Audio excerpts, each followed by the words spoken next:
ভারত বাংলাদেশের ফ্ল্যাগ মিটিংয়ের মাধ্যমে ভারত থেকে বাংলাদেশে নিজের বাড়ি ফিরল মোহাম্মদ নান্টু। ভারত বাংলাদেশের ফ্ল্যাগ মিটিংয়ের মাধ্যমে ভারত থেকে বাংলাদেশে নিজের বাড়ি ফিরল মোহাম্মদ নান্টু। বিএসএফের উদ্যোগে বাংলাদেশের সীমান্তরক্ষী বাহিনীর সঙ্গে ফ্ল্যাগ মিটিং করে পরিবারের হাতে তুলে দেওয়া হয় ওই যুবককে। ছেলেকে ফিরে পেয়ে খুশি পরিবারের সকলেই। হ্যাঁ, দিয়ে এবার আমাদের ছেলে বাড়িতে ছিল, আমরা যাইনি খোঁজে।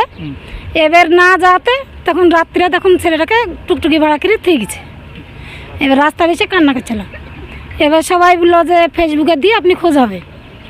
এবার তামান ফেসবুকে দিয়ে খোঁজ এলো না, দিয়ে তারপর আমি ছেলে বাড়িতে লিখেনো লিজে তো সাংবাদিকে দিয়ে এবার সংবাদ পাই গেল। হ্যাঁ, দিয়ে তারপরে তো আজ রেখে এলাম। বাংলাদেশের কুষ্টিয়া জেলার দৌলতপুর থানার বাসিন্দা 23 বছরের মোহাম্মদ নান্টু মানসিক ভারসাম্যহীন হওয়ায় গত 2রা জানুয়ারি ভারত বাংলাদেশ সীমান্ত পেরিয়ে মুর্শিদাবাদের ডুমকলে চলে আসে সে। স্থানীয়দের চোখে পড়ায় ওই যুবককে উদ্ধার করে। ডুমকল থানার আমিনাবাদ ফুলতলার এলাকায় বাসিন্দা সাগরী বিবি নামে এক মহিলা ছেলের মতো তাকে বাড়িতে নিয়ে গিয়ে যত্নে রাখে। অন্যদিকে ডোমকল থানায় খবর দেওয়া হলে ওই যুবকের পরিবারের সন্ধানে খোঁজ নেওয়া শুরু হয়। সোশ্যাল মিডিয়াতে ওই যুবকের নিখোঁজ সংবাদ দেখেই পরিবারের লোকেরা যোগাযোগ করে। এরপরেই বিএসএফের উদ্যোগে বাংলাদেশের সীমান্তরক্ষী বাহিনীর সঙ্গে ফ্ল্যাগ মিটিং করে পরিবারের হাতে তুলে দেওয়া হয় ওই যুবককে। সীমান্ত পেরিয়ে ফের নিজের বাড়ি ফিরে যায় নান্টু। পরে আমাদের বিজেপি আছে, বিজেপির মাধ্যমে ওই পাশের বিএসএফ আছে, তাদের সাথে যোগাযোগ করার পরে যেহেতু আজকে ওই ছেলেটা আমরা ব্যাক পাই, পতাকা বৈঠকের মাধ্যমে ওই ছেলেটাকে, প্রতিবন্ধী ছেলেটাকে আমরা আজ হস্তান্তর বা আমরা বুঝিয়ে পাইলাম আজকে। বুঝতে পেরেছেন তাই? জি। আচ্ছা, ওনার কি বাবা মা আছে?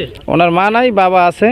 তো বাবা এখানে থাকে না, ও আর সাথে ওনার নানি আছে। এমন আমরা গ্রামের গণ্যমান্য ব্যক্তিগুলো আছি এবং মেম্বার আছি, আরও এলাকার লোকজন, আত্মীয় স্বজন আছে।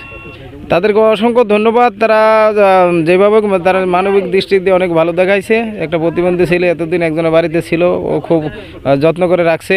আশ্রয়দাতা সাগরী বিবি বলেন, ছেলেটা কটা দিন আমার কাছেই ছিল, নিজের ছেলের মতোই ছিল।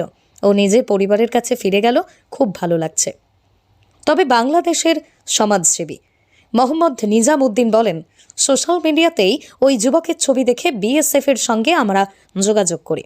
বিএসএফ ও বাংলাদেশের ফ্ল্যাগ মিটিংয়ের মাধ্যমে ওই যুবককে নিজের পরিবারের হাতে তুলে দেওয়া হয়। ওই ছেলেদেরটিরও পরিবারের কাছে ফিরিয়ে দিতে পেরে খুব ভালো লাগছে।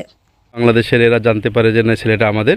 তারপরে ওরা বিভিন্ন জায়গায় যোগাযোগ করে বিএসএফ এবং বিজিবির মাধ্যমে আজকে আমরা বর্ডারে এসেছি এবং বিজিবি এবং বিএসএফের মাধ্যম দিয়ে বাচ্চাটাকে ওদেরকে তুলে দেওয়া হলো ফ্ল্যাগ মিটিংয়ের মাধ্যমে। তারা পেয়েছে? হ্যাঁ, তারা পেয়েছে।